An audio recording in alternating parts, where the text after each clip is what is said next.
Jaahas. Silittäminen on taas unohtunut. Tai en mä nyt tiedä, eihän se unohtunut ole, vaan ei ole oikein ollut sopivaa hetkeä. Tää on sellaista hommaa, että tää ei hätäilemällä sujuu. Anteeksi yskittää. Eikä kannata aloittaa tekemään, jos ei ole sellaista fiilistä. Sitten jos on semmoinen sopiva fiilis, mä luulisin, että nyt olisi sellainen, niin sitten on tosi mun mielestä sellaista rauhoittavaa tekemistä. Tässä ei oikein auta hosua. Niin kuin tiedätte, niin mulla on nyt tässä ensimmäisenä tämmönen, niin sitä te ette tiedä tietenkään, mutta tämä liittyy tähän, mitä meinasin sanoa edellisessä lauseessa, niin tällainen hyvä esimerkki juurikin, että kun tuollaista pellavaa niin silittää, niin se vaan vaatii oman aikansa, että se siljää. Että sit ei niinku silleen sutimalla, niin se mä en ainakaan onnistu. Mulla on tässä, tää on pyyhe. Siis tää oikeasti on pyyhe. Mutta mä meinaan laittaa tän tuonne keittiön pöytään. Tää ei tää oo siihen niin kuin silleen, jos ajatellaan niin kuin sopivan kokonenkaan.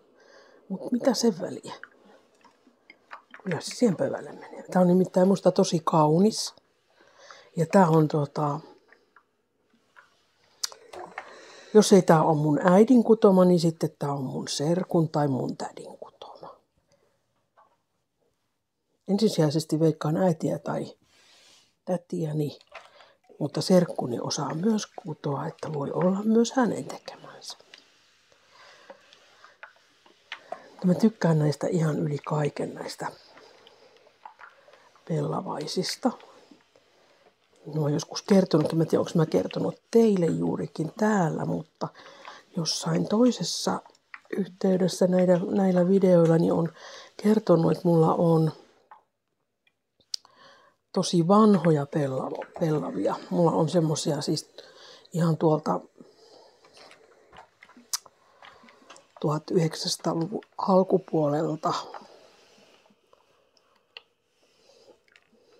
jos ei vanhempiakin. No 1900-luvun alkupuolelta, sanotaan nyt niin ei mene liioitteluksi. Ne on mun äidin isän kotoa peruja. Mun äidin isä oli isosta talosta, mutta hän oli semmoinen oman perheensä mustalampaana pidetty. Mutta sentään sitten jotain on säilynyt semmosia juttuja. Siis mullehan nyt ei tarinat on tietenkin. Ja siis he olivat sellaisia siis mun pappa ja sitten hänen isänsä. Että he kirjoittivat kaikki tärkeät tapahtumat ja vähemmänkin tärkeitä muistiin. Tai mistä mä tiedän, olisi ne vähemmän tärkeitä. Voi olla, että mun ajatusmaailmassa tässä ajassa 2000-luvulla 100 vuotta niiden yli 100 vuottakin niiden muistiinpanojen jälkeen, niin voi tuntua, että ne ovat vähäpätöisiä, mutta ei ne ehkä siihen aikaan olleet. Ja se ei ollut vähäpätöistä, että siihen aikaan se nimittäin ei ollut tavanomaista, että joku yleensäkin kirjoitti päiväkirjaa. Kaikki ei edes osanneet kirjoittaa. Mutta koska pappa oli sellaisesta talosta, niin siellä hänen isänsä oli pitänyt huolen, että pojat käy, oliko se nyt siihen aikaan sitten maamieskoulu. Ja sitten hänellä oli niin kuin aikaisemmasta avioliitosta yksi tytär. Ja nyt hänen koulutuksestaan, häpeäkseni täytyy tunnustaa, että mä en ole sitä niin kuin tutkinut. Varmaan se löytyisi jostain, mutta sitähän mä en osaa sanoa, mutta kun mä tiedän, että hän on ollut kyllä todellakin niin kuin ihan niin kuin kartano-kokoisen talon emäntä. Mutta sitten tämä, joka on siis niin sanotusti täyssisko yksi ollut mun papalla, niin hän on sitten käynyt kotitalousopettajaksi. Ja teki elämäntyönsä tuolla Mikkelissä siellä, mikä se opisto nyt oli? Otavan kansanopisto. Ja oli siellä talousopettajana.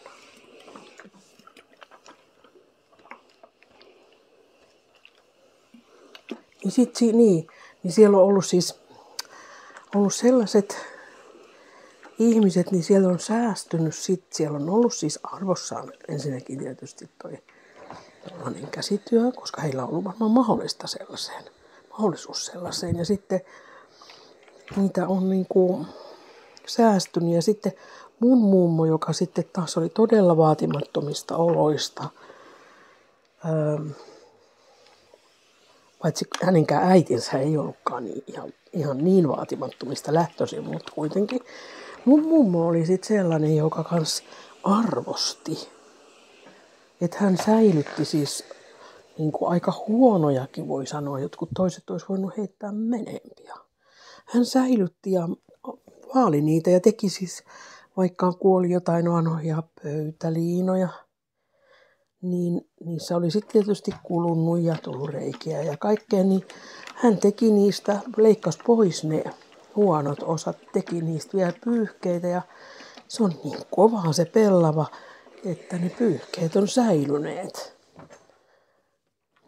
Niitä on mulla tuolla kaapissa muutama ja ne on mulla leivinliinoina tai sitten astiapyyhkeinä.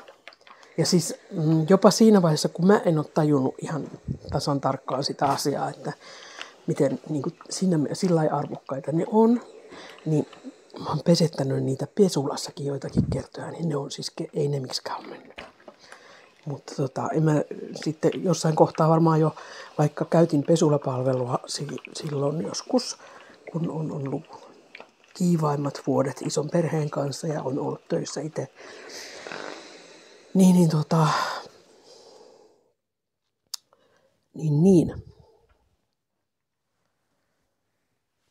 Ne ovat tosiaan säilyneet ja nyt ne on mun aarteita. Mikä mä nyt laitan tän? Mulla on nyt tässä vähän sekalaisia pyykkejä. Siis lakanoita meillä ei mankeloida eikä silitetä. Mutta tyynyliinat mä tykkään silittää ja sit noi tuollaiset keittiöpyyhkeet. Ja nyt mä oon jopa silittänyt, mitä ei nyt sit edes pidetä järkevänä, mutta meillä on aika vanhoja frotteepyyhkeitä. Niin nyt talviaikaa niin mä oon silittänyt niitäkin, koska ne ei mahu tonne mun kaappiin edes millään. Oikeesti mä haluaisin semmoiset hamanpyyhkeet, mutta ne on kaksi eri asiaa vielä, hankkia ja haluta. Niin nyt mennään noilla. Täytyy ajatella niin, että on sentään pyyhkeet. Mutta siis, jos mä nyt laittaisin omaa kotia ja huushollia, niin en mä tollasia kauheita tänkkejä ottaisi, kun noi frotteepyyhkeet on. Ei. Joo, ne on ihania varmaan jossain hotelleissa, kun niitä käytetään sillä lailla, mutta kyllä mä vaan ottaisin semmoset hamanpyyhkeet. Ne kuivuisi nopeasti ja ne ei veisi kauheasti tilaa, ei niinku pyykissä eikä tuolla kaapissa. Ostaisin kaikki sellaiset. Keittiöpyyhkeet ja kaikki. Paitsi että enemmän nyt noita heittäisi hukkaan, noita mun perintökalleuksia.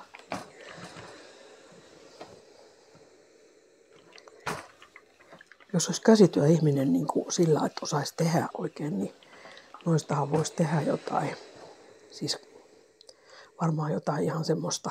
Mä oon nähnyt jopa tauluiksi tehtyä. Noi ei ole sellaisia, mutta ne voisi ehkä jotenkin hyödyntää sillä lailla, että ne eivät sitten niinku menehtyisi. Mutta mitä niitä vanhoja, se nuoret sukupolvet, ei ne ehkä ole heidän juttunsa. Ja mitä myymisjuttuja mä niiden kanssa aloitan, ne on mun suvun juttuja. Ja jos ei sitten niinku muuta, niin mä käytän ne. Ehkäpä ne onkin juuri tarkoitettuja, varmasti ne on ja niin onkin. Ei siihen aikaan tehty noita tollasia vaikka liinavaatteitakaan, niin ei niitä tehty niin kuin tuskin tehtiin pelkästään näyteltäviksi. Toki tietysti onhan silloinkin ihmisillä ollut tällainen ekon tarve tulla nähdyksi. Tässä on kuka vanha ja jo kohta värinsä heittävä Marimekko tyynyliina, mutta ehjä.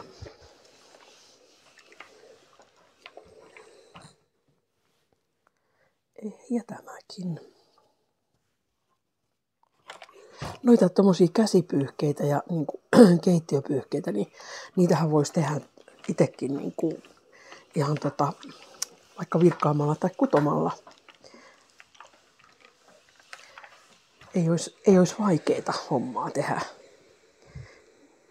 Oikeita kutomalla tulisi ihan jees ja sitten voisi laittaa varmaan vaikka pellavan langasta. En tiedä, onko kukaan kokeillut. Mutta toi vampulanka on hyvä kanssa. Kun mä nyt noita tiskiriepuja mä oon kutonut ja virkannut joitakin. Pitäisi ottaa oikein asiaksi ja alkaa enemmänkin tekemään. Jos joku ihmettelee, että missä nurkassa meillä nyt on, niin mä oon siis meidän olohuoneessa. Tää näkyy kyllä mun monilla muillakin videoilla tää olohuone. Ja täällä on kopiokone, tämmönen vanha rohmu, mutta se on käyttökelpoinen ja joskus tarvii jotain skannailla sun muuta, niin se on nyt tuotu tänne. Mulla itsellä on ollut vähän enemmän tarvetta siihen, mies ei sitä enää niin paljon tarvi ja me pystytään kaikki käyttämään sitä tästä. Niin se on tossa sitä varten.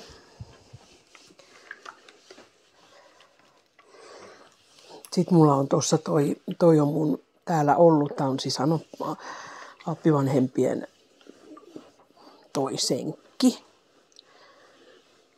Se on varmaan, voisin kuvitella, että se on heidän hankkimansa. He on 40-luvun lopulla perustaneet kodin ja heidän vanhempi poika on syntynyt 48, että ennen sitä on jo hankintoja tehty.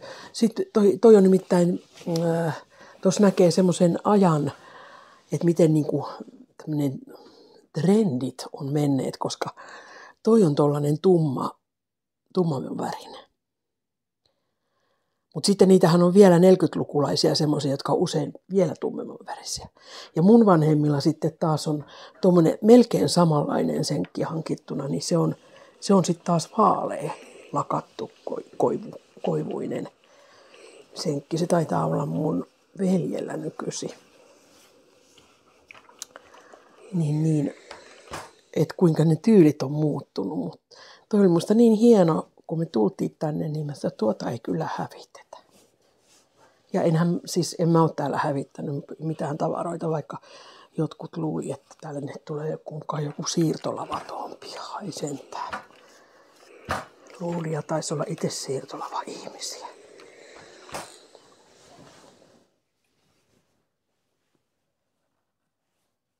Otin vähän siitä ehkä herneen nenään moisesta arviosta, koska jotenkin ajattelin, että se oli kohdistettu minuun. Ehkä ei ollutkaan, en tiedä. Mitä se väliä. Ja se, eikö se ole niin, että ei tällai. Se, joka vanhoja muistelee, sitä tikulla silmää. Että ei niitä kannata pohtia edes. Mennyt on mennyttä.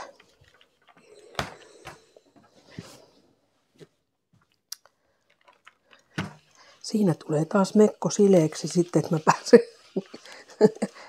pääsen käyttämään ja sitten mun täytyy aina yrittää varjella rintamusta, kun mulla tahtoo loiskua aina jotain täältä. Kun mä syön, mä en voi käsittää, miten se menee niin. Niin pitäisi olla ruokaliina. Töissä me käytettiinkin monesti, niin kuin muistan yhden. Siis tää on ollut tää ongelma muuten jo mulla siis hyvinkin nuoresta, koska alle 30-vuotiaana muistan yhden työpaikan, missä olin, niin siellä oli sitten mua vanhempi työkaveri, joka laittoi aina ton ruokaliinan tohon. Siis tämmöisen kertakäyttöisen tohon kaula-aukkolle, että ei mene vaatteille. Ja tietysti se oli ihan hyvä suojautumiskeino töissä, koska siinä kun pankin tiskillä oltiin, niin siinähän oltiin rintamukset edellä, niin se olisi ollut heti siinä asiakkaiden silmissä, jos siinä olisi ruokalista näkynyt. Se ei olisi ollut sopivaa.